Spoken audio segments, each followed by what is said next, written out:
Welcome back to Midnight in the Mountains. How you doing, Jason? Pretty good. What's up? Not much. Aaron's not here, but you're here, so that's exciting. Yeah. It's very exciting. I am so excited I can hardly contain myself. Oh my God. I'm kidding. I like to joke around, guys. If you don't know me, I am Jason. I'm from AFK Discussions. Check me out, AFK Discussions on Instagram and wherever you do podcast stuff. Yeah, AFK Discussions is back, which is super exciting, which I have to say, like, I really enjoy your podcast. Thanks, I appreciate it. It's really good. So I think I was afraid to do it at first by myself, but I think I've got a pretty good flow going now. Yeah. And I'm really enjoying just talking to people and, you know, hearing their stories. So yeah, no, because I remember when I, first started, in which, God forbid, please don't ever. I don't even know why I keep my old podcast episodes up, because they are absolutely freaking terrible. I think part of it was like I was afraid that the numbering would get kind of messed up. But I think Apple took away the podcast numbers a while ago, so I don't think it really matters. To be fair, everybody says that about their own podcast, because I mean, really, they're not great. Like, you don't know what you're doing. I still don't know what I'm doing. I just know what I'm not doing, like, a little bit more now. Yeah, I have no clue what I'm doing. Like we were talking earlier, I am super busy all the time. Yeah. I have a 9-to-5 job. I have 3 podcasts. I don't know if you knew this or not. Wait, 3? So what's the third I have 3. one? So I have Image of the Invisible, I have AFK Discussions, and then I have Nicest Nation, which is with my 9-to-5 job. Okay. Yeah, pest control podcast. Mm-hmm. That podcast is crazy because I'm not used to having a lot of listeners. I mean, I have, a few.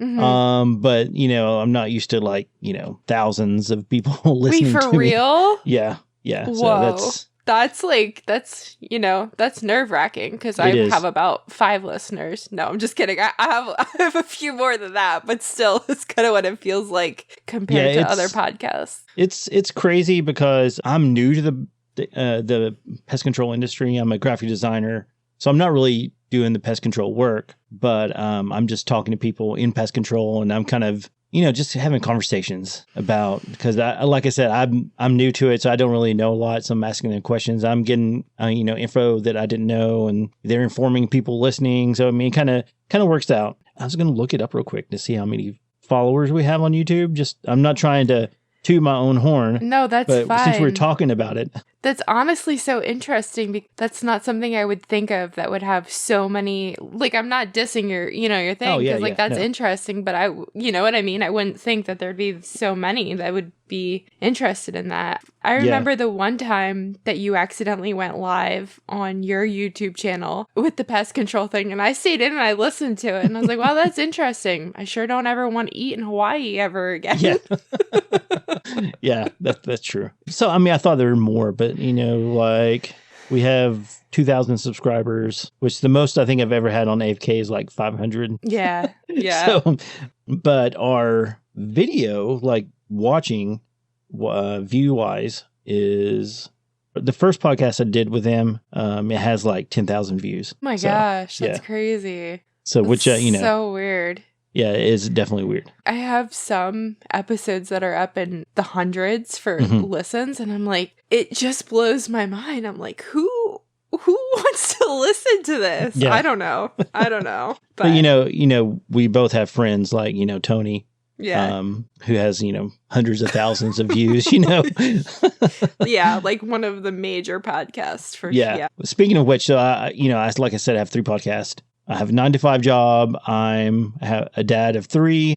I also produce a podcast for Merkle Media, produce Hammerling Legends. Yeah, and I do freelance graphic design on the side for Fat Tack. I don't know how I have time to do anything. I mean, that's my biggest thing is, like, I want to be more consistent with this, and I just don't know how people, unless it's their full-time job, I don't know how they get a podcast out once a week. It just baffles me, because I don't know. And then when I do have time, I just am so exhausted from the day. I just sit and scroll my life away on my phone till it's time to go to sleep. And then I'm mad at myself. And I'm like, oh, I could have been using all that time to edit or research and write things up to talk about. Yeah. And also you have situations that when you're recording or something, it just doesn't go right, So I had someone cancel on me last week. And then I had a lady I interviewed, and the podcast, it just didn't record for some reason. Oh, no. And it recorded my side, but her side, there was nothing, maybe 5 minutes. So I was like, oh, what am I going to do? And so luckily, this lady from was actually a group. It's Date Night with the Ghost Gang from Australia. I had been talking to them, and she was like, well, my husband can't come on, but if you want me, I'll still come on and do the interview. So I did that on Monday. And like I was telling you earlier, didn't have much time and I was being lazy. So I just clicked the AI edit and edited it all together real quick and put it up. So it came out today. But yeah, that was a quick turnaround, but I think it was worth it. I think that episode was pretty good. Oh, yeah. I saw you posted something having to do with Australia. I didn't listen to that one yet, though. Yeah, it was really cool. She had some very creepy things that went on. I mean, so we were also talking about this beforehand about I have ADHD and my mind sometimes goes everywhere. I mean, it started off talking about ghost stuff, and then we were talking about accents and how I'm from the South, and I try not to sound too redneck when I'm speaking. And she said she didn't like the Australian accent, that she doesn't watch Australian TV and stuff because she'd rather listen to an American accent. Oh my gosh. And I was like, my wife and we used to watch this Australian TV show. It's talking about Australian TV, and I don't know, it just kind of went everywhere.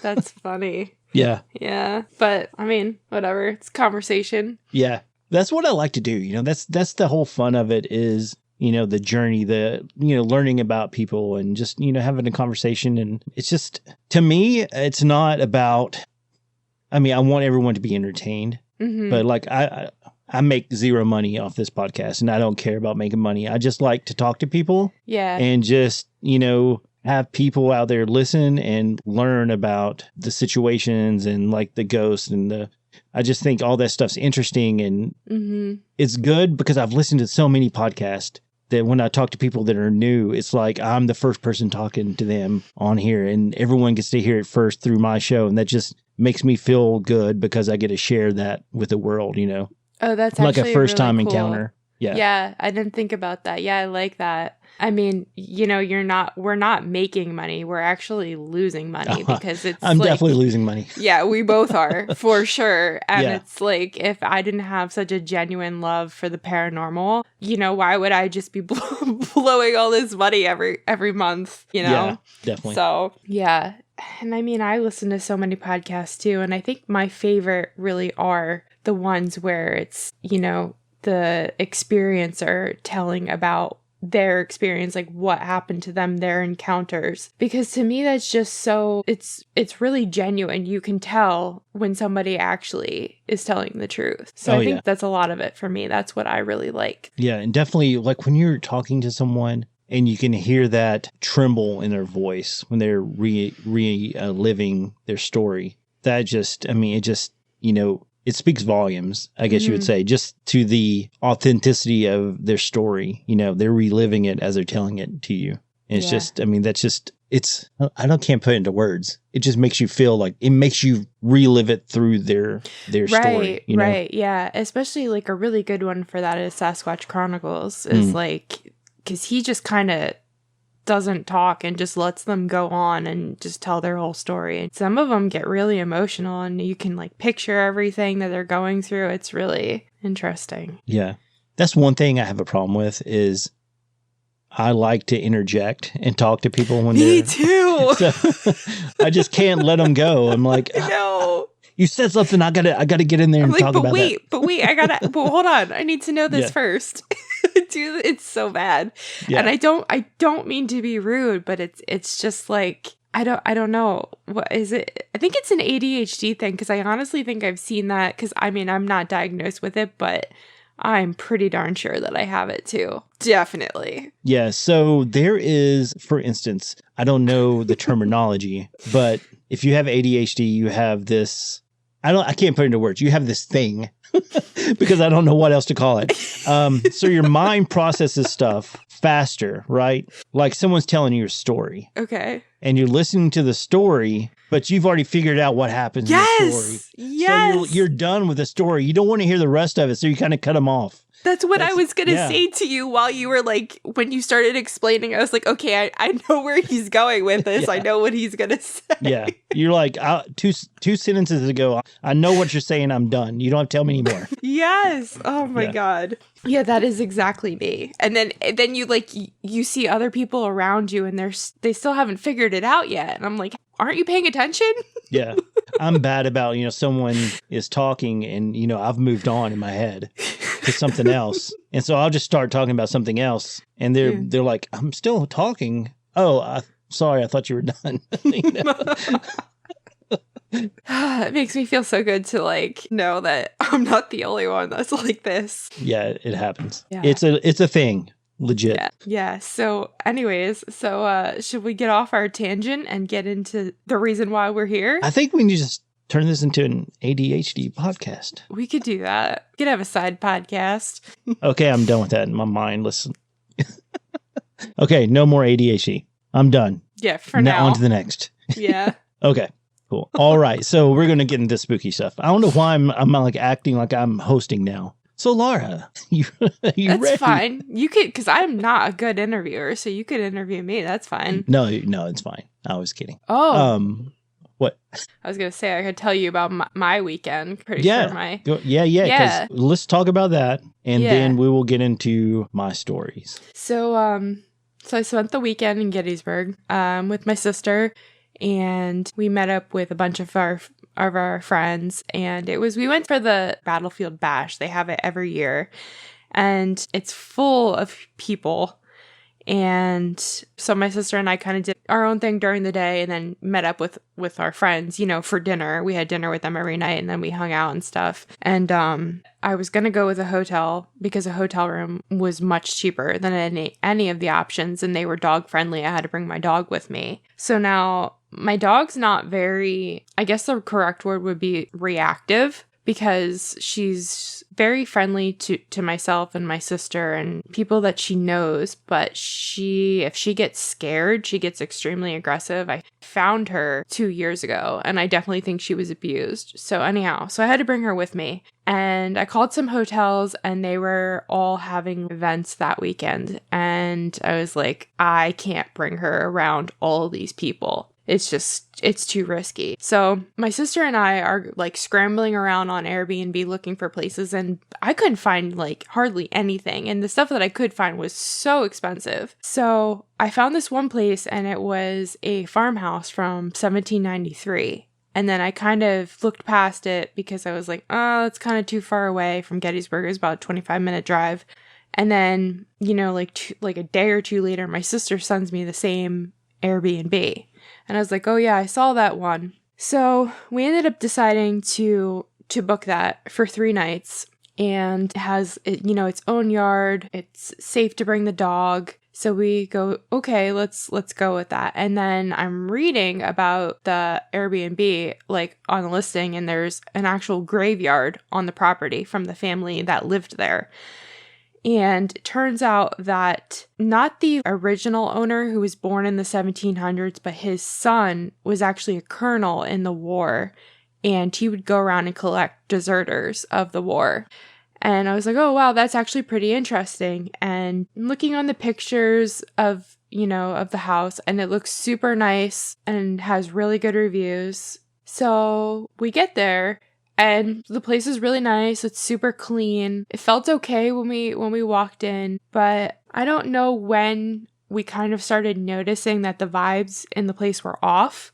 It wasn't scary. It didn't feel overly bad, but I started noticing, I think it was like that night, we had got there, we unpacked, we got ready to go out and fed the dog, took the dog out, and then came back to the Airbnb. I don't remember what time. It was probably like 10, 11 o'clock at night when we got back.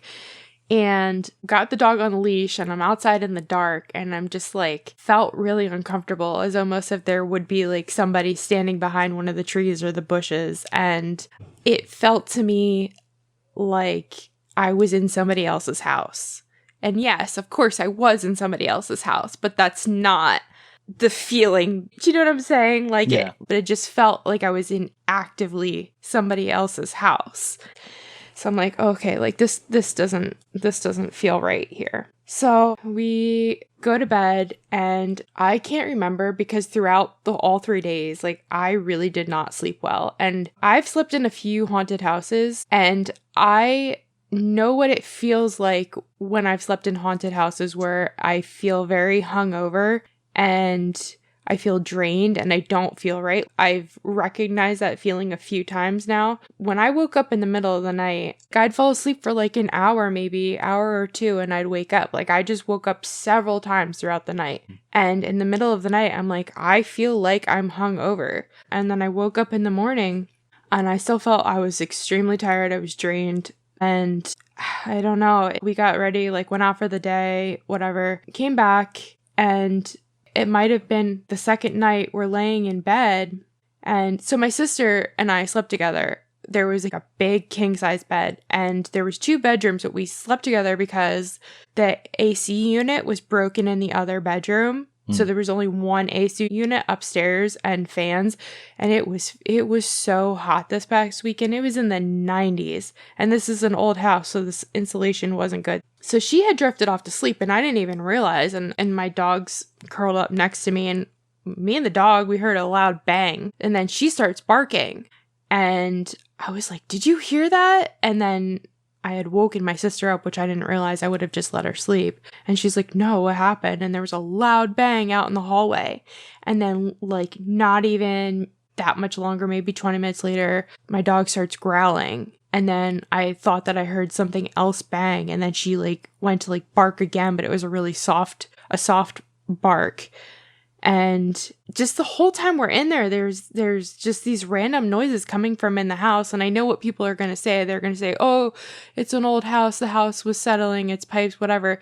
No, it wasn't any kind of pipes. I know what that sounds like. We slept with the door shut so that the cold air wouldn't get out into the hallway. And I think it was the next morning that I had gotten up early. My dog needed to go out. So I took her outside. And we came back in the house, and I fed her breakfast, and she's standing there in the kitchen looking at me. And we hear what sounds like there's walking above us. And then my dog starts barking, and I'm like, oh, it's okay. It's okay. It's just Catherine, my sister. And I calmed her down, and then we went back upstairs. I opened the door, and there's my sister snuggled up in bed on her phone. And she's like, was Shelby barking? And I said, yeah. I said, you weren't up walking around? And she goes, no. It just was so weird. And just like the vibes were just not good in the house, because before we even went, my sister was like, old furniture, old antiques, like really freaked me out. And I said, why? I'm like, I love old stuff. And she's like, I don't know why. I said, is it the energy that's attached to them? And she's like, I don't know. She's like, I guess so, maybe.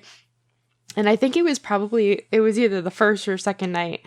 I said to her, I was like, yeah. I was like, you were right. I'm like, this place does not feel good. The vibes are just off in here, and I don't know what it is. Yeah. I didn't feel angry, but it was almost like there was like an angry feeling in the house that it was, this is my house, why are you here type of deal. And I could totally be off on that, but that's just kind of this weird feeling I had kind of in the back of my head, but I couldn't place my finger on it. Yeah. So I don't know. That was kind of my weekend. I'm still super just tired, and it's a couple days later since I've been home. So just like a few little things, nothing, overly wild, but interesting nonetheless. That's crazy. Yeah, I don't even know, because I guess the spiritual energy, that's probably why you felt drained, is feeding off your, I guess, energy is the only thing I can think of.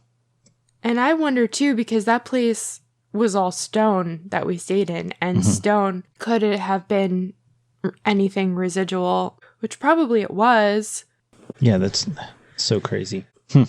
So, the whole stone thing, that stone tape theory. Yeah. Where, the stone can actually record and play back images and sounds. That's, another thing to think about with the banging. I don't know. I don't know a lot about stone tape theory. I just know it's a thing. That's about all I know.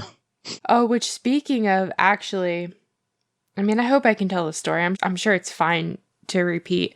My sister and I were hanging out with our friends, and then one of my friends brought some of their friends, and I met them for the first time. I really liked them. They were really nice. They were telling us a story about how when they had been to Gettysburg another time, that they were staying somewhere, and then they went outside to sit on the porch, and this was at nighttime, and they said this like mist, like a fog rolled in, and they could literally see, like in the fog, soldiers riding on horses. And I said, were they see-through or was it solid? And they said, no, like it was solid. And they watched it for a couple of minutes. They even went in to go get my other friend and say, hey, come out here, come see this. So to me, that could, and I mean, you know, that could be stone tape. When they told me that story, I had chills. That gave me goosebumps. I was like, that is incredible. Yeah, it is. And also that makes me think of like time slips where you're seeing like the past.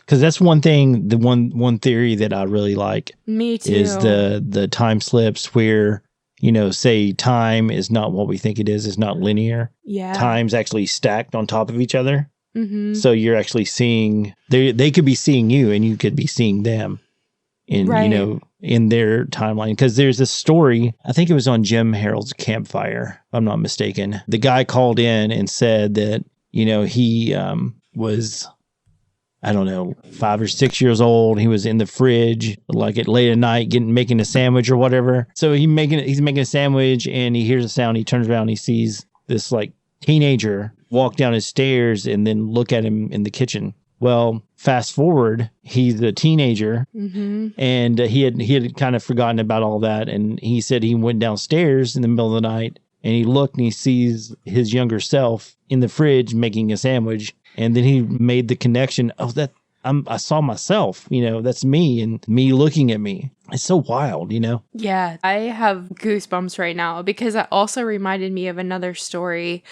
I think it was on Monsters Among Us podcast, and that's a call-in show. And if you don't listen to that, I love it. I know, yeah, you listen, but listener, if you don't listen to that, I don't know what you're doing, because that and Jim Harold's Campfire are some of the best podcasts in my opinion. Anyways, yeah. But this woman, she called in and she had said something, and I can't remember the exact story, but there was something where there was a time slip like that happening, and she would see this old woman, and it scared her. And then I think when she got older in life, she saw something happen where she saw this person again, and then she realized it was her. And she was crying telling the story because I think it really scared her so badly when it was happening. I don't know. It was really crazy. I need to try to find that. Yeah. Because I listen to that show all the time. I definitely need to try to find which episode that is. Man, they have some really good stories. And Derek Hayes' voice is so, like, soothing. Oh, I love it. I was friends with somebody who I was like, you should really listen to this podcast. They're like, no, I can't do it. His voice. He even explained it once that he said when he first started podcasting, he got so nervous and he wanted to sound good or whatever. And then this voice just came out and I guess it stuck. And I love it. I think it's super entertaining. I wish I could make that voice. So we could do voices and reads of stories. Welcome back to AFK Discussions. You're home for the paranormal. Oh, God. That could work. Yeah. Yeah. But yeah, that show is great. Yeah, for sure. So I'm going to piggyback off your story about the house you guys stayed in. Okay. So this is, I know we talked about, me telling some stories that my grandmother had told me because she had all these like really creepy stories that she told me when I was younger. Hey, this is like a great segue that we didn't even plan. Look how it just flowed right into there. Well, it's my ADHD brain. I had already planned it when you were telling your story. Oh, that's right, because you're like 10 minutes ahead. That's right. No, but it's for real. So my grandmother had told me this story like at least 100 times. And throughout the times, no matter how many times she's told me, nothing changed. It was always the same, which kind of just led to the validity of the story itself. Because, if you tell a story, it's going to change. If you're making up the story, rather, the little details will change over time. So it goes like this. So this was back in the 40s, I think. It was during World War II. So I don't know if everyone knows the history. So when all the men were away, like my grandfather was fighting in the war, the women took up all the factory jobs. So my grandmother and her sister, so my great aunt, they lived together, because, pretty much all the men were gone at war. So, they lived together to, be safer, I guess. So they would go and work this job. I don't know how late they got off, but I know when they got home, it was nighttime. But anyways, they said when they moved into this house that there was a noose in the garage behind the house. And she didn't know why there was a noose there, but it was just weird that it was a noose hanging in the garage, right? And you can speculate because, the Depression or, maybe someone didn't want to go to war and decided to, take his own life to not go to war. I don't know. I'm just thinking of reasons why this would be there. Anyways, there was a noose. Long story short, there was a noose. So, they're at this house and they said, my grandmother said that, they would go in and there would be some just real heaviness to the air in this building. And so this is another coincidence with your story. So her and her sisters, they started sleeping together in the same bed because it was just very, I guess, I don't want to say intense, very thick. The air was, palpable, Mm-hmm. So they said that they would, go to bed at night and they would, go in the room. They had lanterns because, there was no electricity. So they had gas lanterns. They would walk to the room. They would, put the lantern on the table next to the bed. And then something would blow the candle out, like blow out the lamp. And I don't know if you're familiar with these lamps. So I guess it's an oil lamp, not a gas lamp. So they have these tall glass, like a glass globe on it. Glass globe above it. Yeah. So you can't really blow it out, just like because that's what it's made for, so you can walk. Exactly. And it doesn't blow out. In order to blow it out, you either have to take it off or blow down inside. So the likelihood of wind blowing out the lamp is less likely. Something would actually have to purposely, blow down inside the lamp to blow it out. They said that it would blow out, so they would relight it, and this would happen a few times. I can't remember if they left the room or not. I think they ended up going to sleep or something. I can't remember. Like I said, this was a long time ago when I've heard this story. Mm-hmm. My grandmother passed away when I was 16, I guess. Aww. So, yeah. So they end up going to sleep and they get up the next day and, go to work all over again. The next night when they come home, they said that the whole house was like freezing cold, and it was in the middle of the summer. So it really wasn't, that cold, obviously. And, we're in the South. So it typically, 80s at nighttime and very, very humid. So definitely not cold. No. So, it was bedtime. So they decided, to go to bed. They went upstairs, and the whole thing again, once, the candle, would blow out, and it blew out the first time. So they're like, just, we're not going to relight it or whatever. And I want to say they opened the curtains so, the moonlight would shine in, so they wouldn't be as scared. Right. Yeah. Like completely pitch black. Yeah. So they're laying there in the bed and they go to sleep, and then they're woken abruptly by something falling down, like between them in the bed, like a figure, just like boom, between them in the bed. And it pushed them both off of the bed, and they got the heck out of Dodge. They ran outside and. Oh my God. I think they got a neighbor, or I can't remember what happened after that, because that's the part that always I was infatuated with is that who cares what happened. I mean, run away, that's all I need to know. But that's pretty much the end of that story. It's just so weird, but I mean, there's so much that whole movie tropes and stuff of the unseen figures making indentions on beds and couches and stuff, which actually I've experienced. So I'll just keep going, and I'm going to try to link some of these stories together. My friend Brad, I don't think I've ever told you the story. I think, but I need to go back for a hot second. Okay, go back. You said something just like threw itself in between the two of them. I don't know if it threw or if it just fell like straight down. That, and then for all those nights, the lantern just kept going out. Mm-hmm.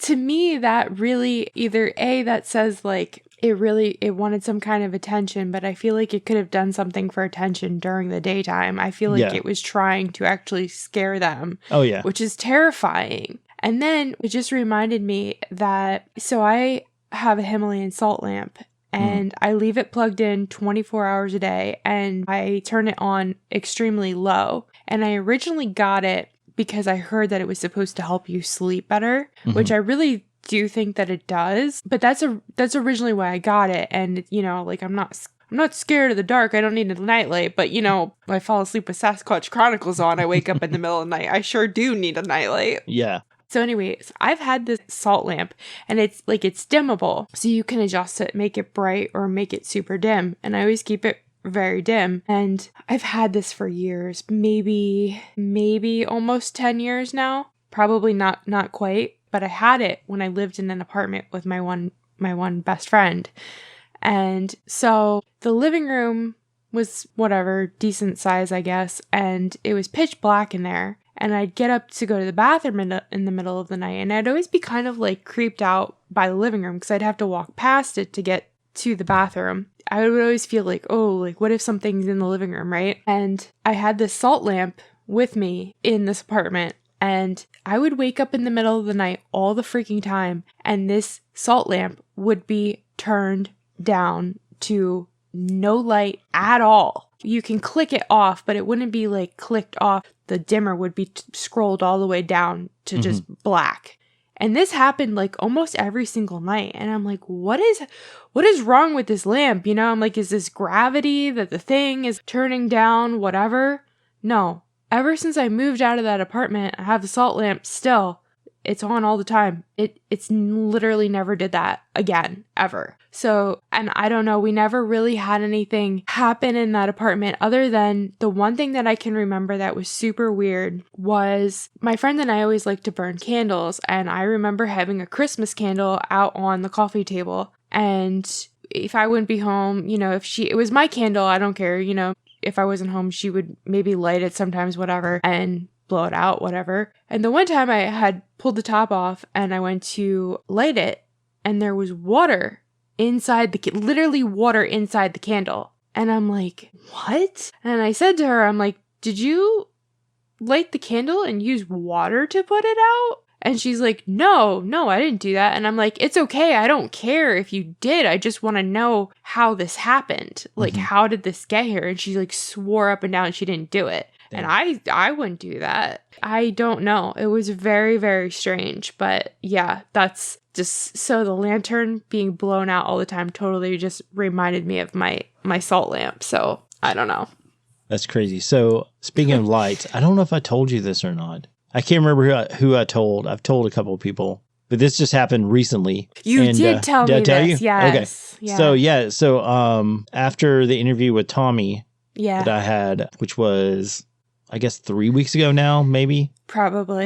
So that episode had a lot of glitches. I don't know if it was just technical or if something was going on, but you know, it was very weird. It was weird to the point that the recording got messed up, like out of sync. It was really strange. Like, I think you told me my outro music started playing. Yeah. Before it was done, and then Tommy was talking. Yeah. But it was like the conversation was done, but he was still saying stuff that didn't make sense or whatever. Yeah, exactly. Which I don't know. That's really weird. I left it. I was going to go back and re-edit it. But I was like, no, I'm just going to leave it like this because Brooks, you've talked to Brooks, I think some. Yeah. So Brooks said, dude, this makes it way more interesting than just having it as a normal podcast. This is way better, all this stuff. So I was like, okay, I'm just going to leave it. I'm going to leave it like it is. So anyways, after that recording, the battery on my remote for my fan is dead. So it doesn't turn my fan on and off and the light on and off in my ceiling fan in my bedroom. So you have to actually pull the chain to turn the light off. So my wife's in bed. So I get done with the podcast, go upstairs, get in bed. And then like 2:00 in the morning, we wake up to the room being super bright. And my wife's like, what the hell? And I was like, what's going on? And the light's on. And I'm like, what is going on? And I mean, I didn't feel like any bad vibes or anything. I get up and I just pull the string and turn the fan off and go back to bed. But that's weird, right? It is weird. But so did you guys wake up at the same time? No, I woke up to what the hell? Right. I see the lights on. But what woke her up? The light. She's very sensitive to light. Okay. She usually sleeps with like an eye mask on. Oh gosh. Okay. Yeah. So the next day I tried to debunk it. Mm-hmm. Like, sometimes those pull chains, if you pull them just right, it doesn't click, and then it'll, like, if the fan's on, if it vibrates or something, maybe the light will come on. I tried that. It definitely was not that. Yeah, so I don't know why that happened, but it happened. Very strange. Yeah. Yeah. That's weird. Haunted ceiling fans. What are you going to do? Yeah. Anyhow, though, let's go back to, you were talking about your friend Brad and kind of like the indent in the bed. So this is okay. So this, I think I'm going to take this somewhere else because I already talked about the headless ghost sinking down in the train tracks. So guys, if you want to hear that, go back to the episode I was on previously, which was like 2 years ago, a year ago. Oh, God, no. It was probably last year, but it was probably like 3 episodes ago. Oh, okay. Yeah, because that's right. You don't put them out regularly. No. Okay.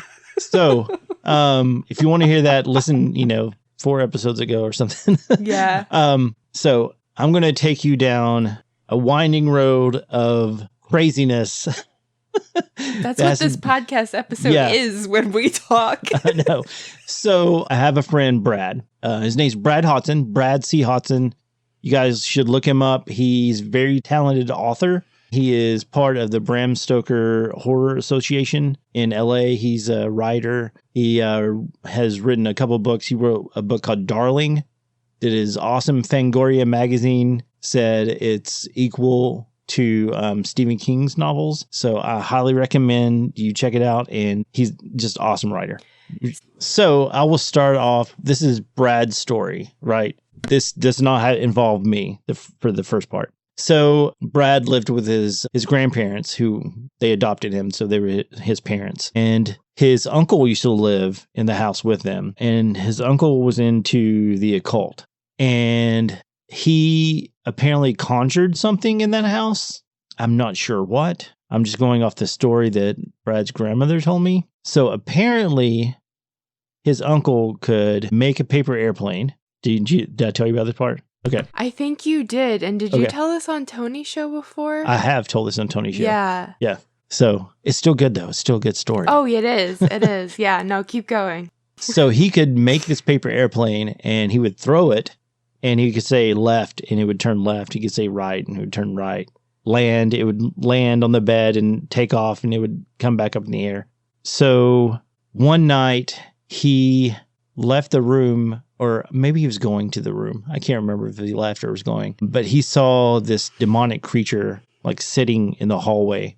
Anyways, after that, he became a Christian and left the house because that's how bad it impacted him, right? Yeah. So anyways, I think that whatever he did, this entity is now in this house, right? So whatever he conjured is now in this house, I'm pretty sure.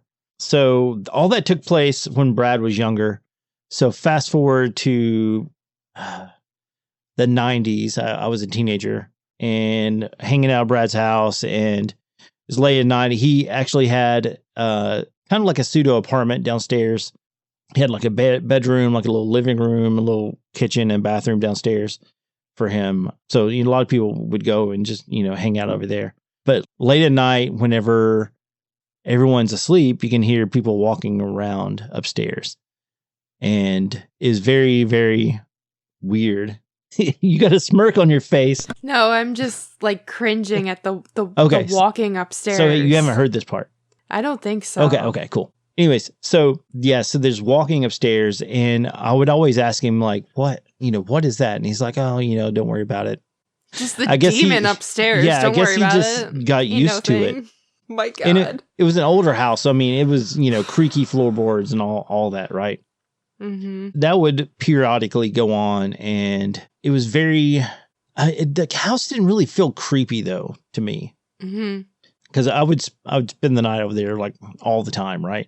So I'm not, like, creeped out to go there. Because if I was creeped out, I would not go back. Yeah. So let's fast forward a little bit more. We're going to skip forward a few years. His grandparents end up buying the house next door. And say that they move out, they move in next door, and they give this house to Brad. And this is probably, it was college, right after high school, I guess, when this happened. It's pretty funny because Brad, he also was a comedian. He was a stand-up comedian, and he did a bunch of stuff. Like he had a radio show in Alabama. And so anyways, we dubbed the house of ill repute. I mean, it's just a bunch of guys living there. It's not like a actual house of ill repute, which you know what it is, right? No. It's like a prostitute hangout. Oh, okay. A house of ill repute. Yeah.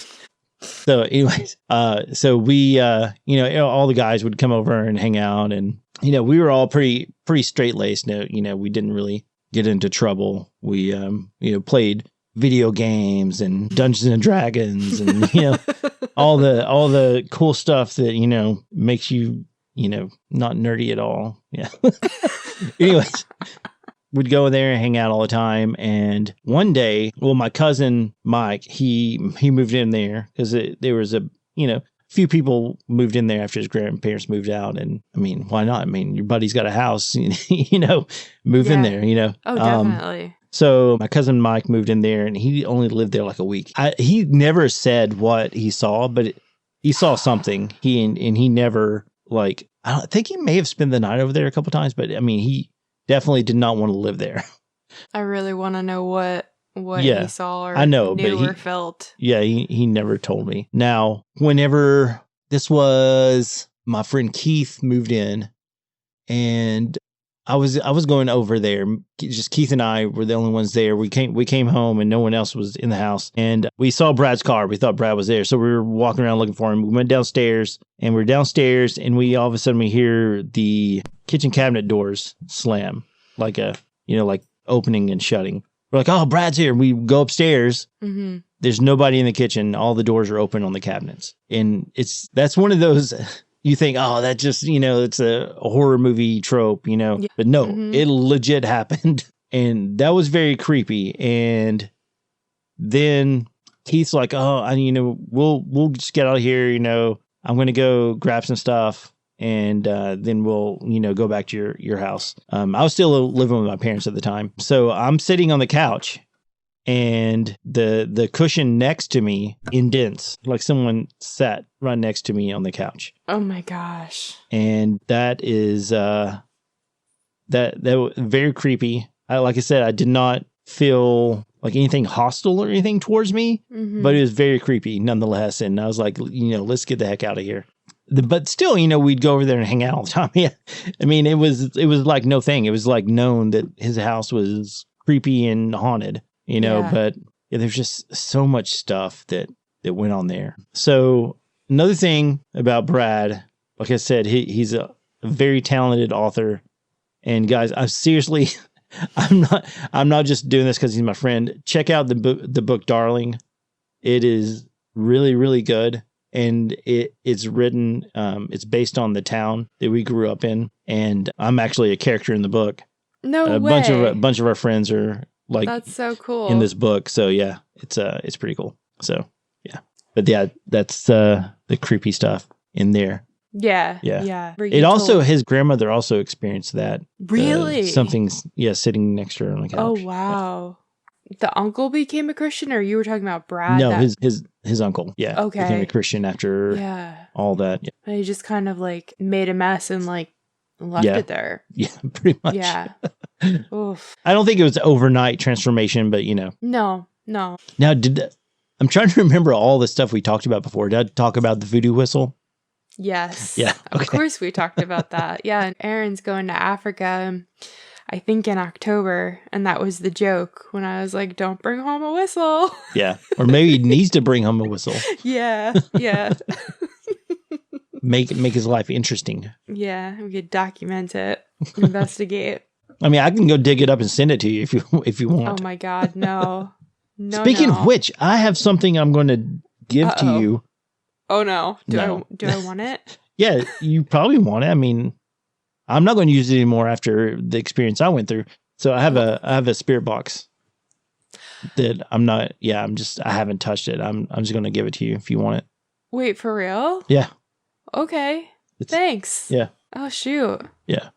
Wow. Yeah, because my friends gave me a spirit box that somebody gave to them, and it's like, I don't think it's a very good one, and I tried to do the Estes method on the bridge in Gettysburg this past weekend. I hooked my headphones up and everything, and like, I don't know if it's a spirit box, and like, it was just going so fast I couldn't really get much out of it, whatever. So it was like, is it me or is it the spirit box? And I'm kind of like, oh, I want to try a new one. So the fact that you said that, that's really cool, so I appreciate that. Thank you. Yeah, so this one's really good, the S box.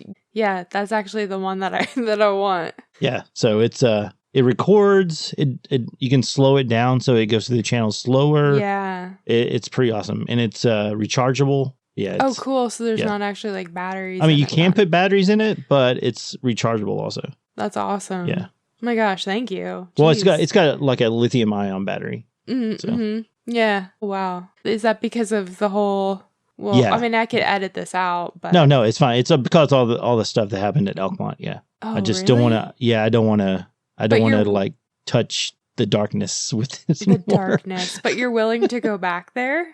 Yeah, I'm going to go back. I may not go inside the cabins, but I will be there. So there's something about it's because I thought about it more and more, and this is like essentially a Ouija board. I know. I had a friend that I would talk to about that because he would like use Ouija boards, and I'm like, no. And then he would say, well, it's basically the same thing as a spirit box. What's the difference? And then I thought about it, and I was like, okay, yeah, you're right. But I still feel like there's something about a Ouija board that just kind of is, I don't know how to explain it. I don't know what, but there just seems like it's like, oh no, definitely don't use one of those. But the bad thing is all of this is like such a slippery slope, because lately I've been finding myself like, okay, maybe I would use a Ouija board, because the more and more you get into this stuff, it's like a drug. It's like you want those experiences, you want to find things out, you want answers, and you'll try all these different things and then keep trying things to get answers and have these experiences. So it's like you really need to watch yourself so you don't go further than you should, because the stuff, it's not a joke, it's real. I know. So, and that's one of the mistakes that we made is we went to Elkmont and we had activity to the point of did Jimmy tell this story? I don't think I've told you this. There was stuff that you were talking about. I think it said like that's the devil or something. No, okay, or the spirit box or so that's part 1. Oh, I haven't talked to you since part 2. Wait, did you recently go back with Brooks? Not recently, no. Oh, okay, because I was talking to him the other day, and he was telling me that he was like begging you. He was, and I was like, I can't. So we went, and that was the last time I talked to you on the podcast. That was the first time we went. Well, Phil came back into town to be on Tony's show, and we decided to go back to Elkmont. And this is when everything went kind of sideways. So you had gone to Elkmont, and then Phil came into town, and that was Phil's first time going to Elkmont? No. Oh. Phil and I went. It was me, This really is part 2. Yeah. So it was myself and Ty, my old co-host, and Phil and his fiance at the time. They're married now. Yeah. So we went and recorded a video there. Then a year later, Phil is on Tony's show and comes back, and we go back a second time and then a third time. So. Oh. Yeah. Okay. And this is what caused a lot of problems. Uh-oh. Yeah. So this is why Phil no longer has Exploring with Phil and deleted all of his content. There was also the whole, and I mean, I'm not, like, he was very outspoken about this, so like, I'm not, telling any of his secrets, but it had to do with the Hockomock Swamp too, right? Yeah. Well, something from Elkmont like followed him back. He like had a hitchhiker. Oh, jeez. Yeah. Okay. It all started in Elkmont. Oh my So, God. yeah. So we go the first night. We go to the cabin that we had that's devil worship come through the spirit box. We go in there. Had little activity, nothing much. There's a cabin directly in front of it. So we go in there, and when we walk in that cabin, it's like you go into a soundproof room. Everything is completely silent. Yeah. And this cabin it's not like it's soundproof. It's an old cabin in the woods. No, I know just what you're saying. Yeah, but you could hear your heart beating. It was so quiet. And so Phil and I were in there, we're like, gosh, it's so quiet in here. And, it was on video. I think I still have the video, maybe on YouTube. I'm pretty sure it's there. I got to find that. I want to see that. I'll send you a link. So everything's like deathly quiet, and we stay in there a few minutes. Nothing really happens except the quietness. So we leave and we go out and we go to cabin 13, which is the one that Brooks told us was like super active. So we're walking towards the cabin, and I feel this heaviness on my chest, like almost like a weight, and it's hard to breathe. And I'm like, I can't breathe. I can't catch my breath. It felt like I just like ran a mile or something. That's the way it felt. And we kept going. I went inside the cabin. I was like, I can't breathe, Phil. I don't know. And then we started getting like goosebumps. I call them goosebumps. Goosebumps is a good explanation for sure. Yeah. And then both of us started feeling like sick to our stomach, almost like a weird sensation. So yeah, no, I've gotten that, and I've kind of connected that with like when things are evil, I get nauseous. Yeah. But I know, anyways, go ahead. Sorry. So we stay in there not long at all. And we leave the building, and then it's like a weight's lifted off. And we're like, okay. So we feel better. We decided to go back into the cabin where everything was super quiet. So we go in there, and we're in there, and it's not quiet anymore. It's normal. So Phil's like, okay, let's get the spirit box out. Let's we set up some lights, and we're in there talking, and as we're setting it up, we heard footsteps on the cabin that's devil worship cabin on the spirit box. That cabin, we heard footsteps coming from there, and you can see in the video both of us were like pointing footsteps, like listen, footsteps, and then we heard a bang. Like on a wall, and something that we didn't hear until after the fact, which was on Phil's video, which no longer exists because he deleted everything. But there was a howl or a scream, which was really crazy. Was it like person, or did it sound like an animal? It sounded almost like a Sasquatch almost, but you couldn't hear it when we were there. We could only hear it in the replay. Oh, wow. Yeah. So anyways, we end up leaving. We get back to Sevierville, and I call Brooks. I think I text him. I didn't call him. It's like, hey, man, all this stuff went down. And we were like, do you want to come back tomorrow night with us? And Brooks like, yeah, we're down. We'll be there. So we go back the next night with Brooks, Matt. I'm always bad about his name. I can never remember his name. Matt's husband, whatever his name is. We all go back. We go into the first cabin, the devil worship cabin. We set up a bunch of stuff. We set up the REM pod. We set up a music box. We set up motion sensor lights. So the REM pod goes off. We had the motion lights in the other room. There's like a little back room area. And those motion lights start going off, and no one was in the room with them. And we're like, okay, that's kind of weird. But Brooks is like, this is nothing, dude. Cabin 13 is where it's all at. And I was like, I don't know if I want to go back in there.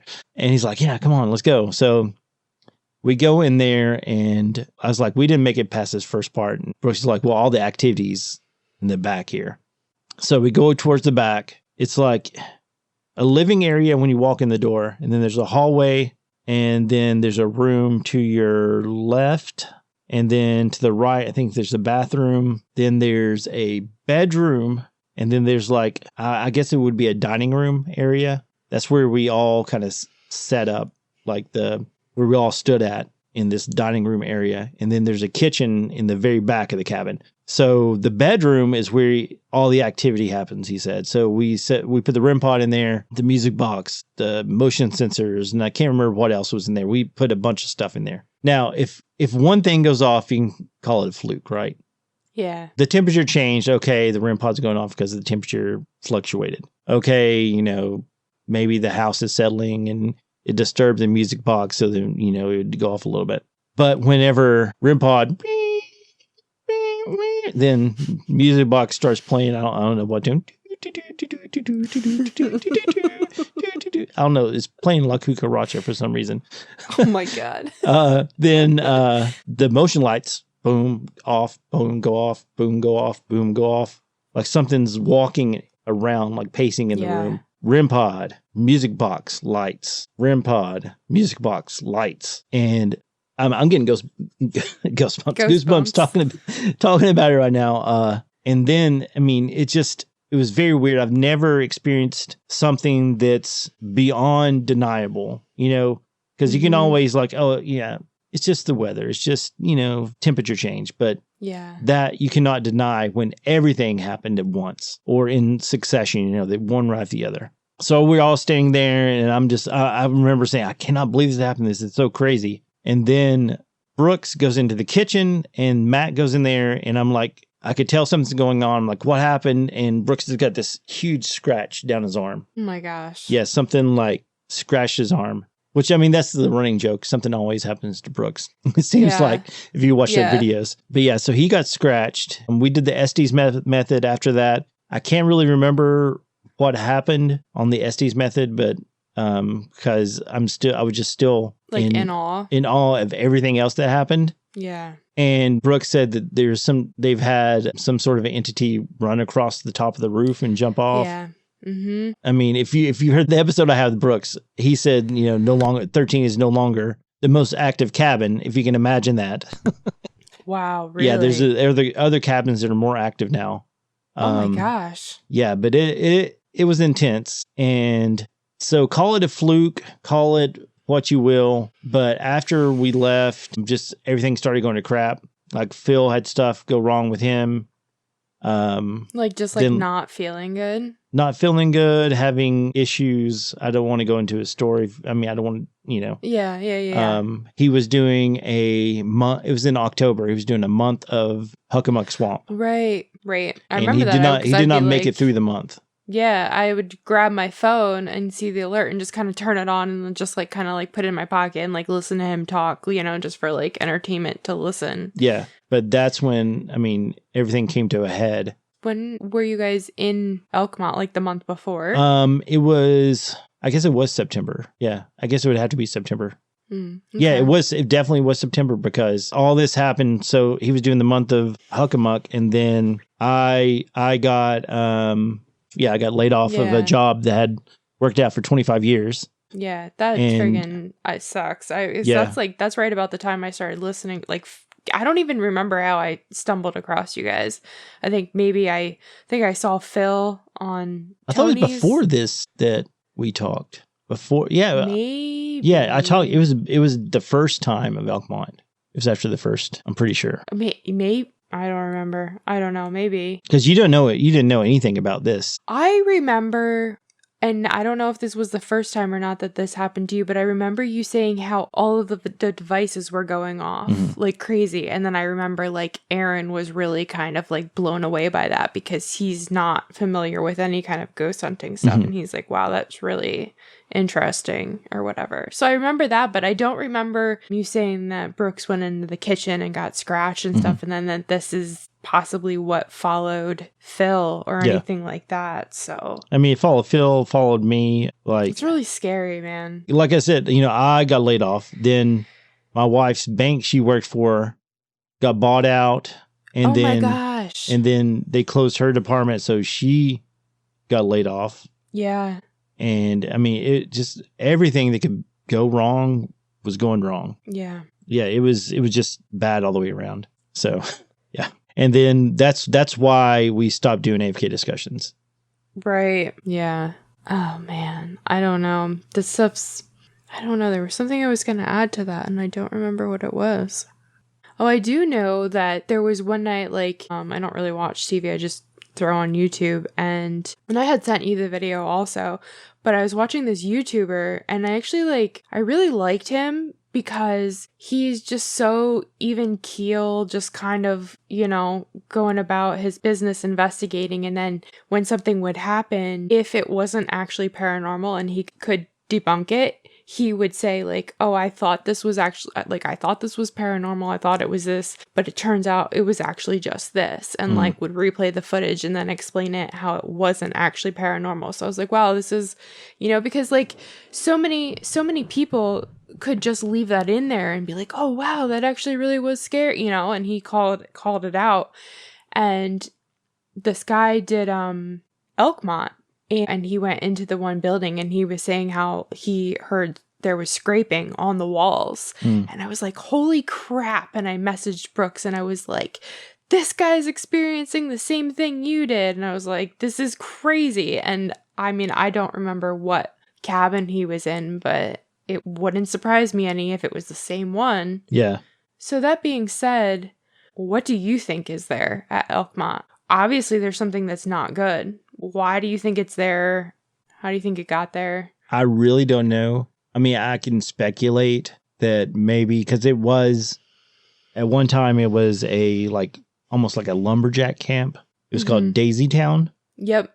Yeah. Then I think it became like a hunting lodge almost, because it seems like there's some newer cabins, newer as in probably the 20s. They seem like more modern style buildings, maybe the early 1900s. And there's also a hotel that was built over there that has been demolished. Oh, wow. But so my thoughts are that, with the, Native Americans in the area, maybe there was something to go, something about that, maybe some like cursed land, possibly. I don't really know, because it's very secluded back there. And it's kind of a weird place for it to be. You'll see when you come out here. There's a campground right next to it. You can camp right there. Yes, I did hear about that, and I was like, oh my gosh, I would totally do that. Yeah, and there's a cemetery up there too. Yeah, definitely want to go to that. Yeah, but it's just I really don't know what happened. I mean, like I said, all of the Smoky Mountains are very weird, mysterious. I don't know. I don't know if it, maybe because of the whole Trail of Tears, there's so much pain where the Native Americans got moved to Oklahoma, and then some of them got land in the Smoky Mountains and they came back, and there was a lot of tragedy. I don't know if you know much about the Trail of Tears, but like the U.S. Army gave them blankets that were from smallpox patients. And so a lot of them died because of they call them smallpox blankets. Right. And it's funny you say that, because just recently there's a YouTube channel I watch, and he was saying how that's actually not true, and that was a myth, that we didn't really do that, and it was just like one person that did that to the Native Americans. But I mean, I remember learning, and I was like, wait, is that really actually true? Because I mean, I remember learning that in school, just what you're saying. And I mean, but also it is definitely, I mean, it is totally true. Like, they did not teach you the full history when you went to school. I was just talking about that with somebody else the other day. I mean, there's stuff, they did not tell us how shitty things actually really were and how bad we treated people and stuff like that. But yeah, that's actually something that I've meant to actually look into, because I was like, wait, was that actually really not true? But yeah, I think it's true. I mean, I thought it was true also. Yeah. He's the only person that I've ever heard say that. And I was like, wait, I should fact check this. And then I got sidetracked and forgot. Yeah.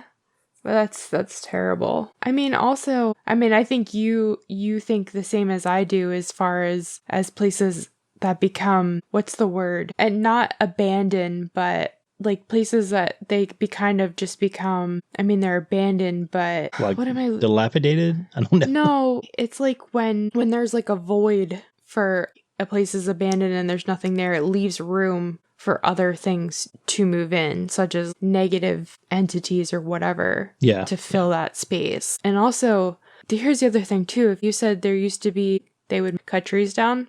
I mean, you've heard a lot of this stuff where with the old logging roads, there's a lot of Bigfoot stuff. I mean, kind of makes me wonder if Bigfoot or whatever, or even, oh gosh, what's that called? Like earth spirits. What am I thinking of? I don't know, elementals? yes, elementals or something like negative that would come in because they'd be mad that we did that to the land or whatever. I mean, I don't know. There's just so many things that you could speculate on. Yeah, definitely. Or the Fae folk. The Fae Yeah. are, whenever someone come in and disturb the land. Yeah. I don't know. It's just, it's a weird magical place. I cannot And wait. I don't want to poke the bear. So yeah. But I'm actually surprised you're willing to go back. I will go back. I just don't know if I will go in a building.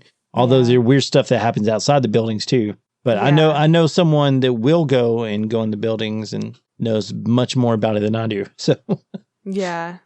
Yeah. For sure. I'm talking about Brooks. You didn't Yeah. know. Oh no, I know. Yeah.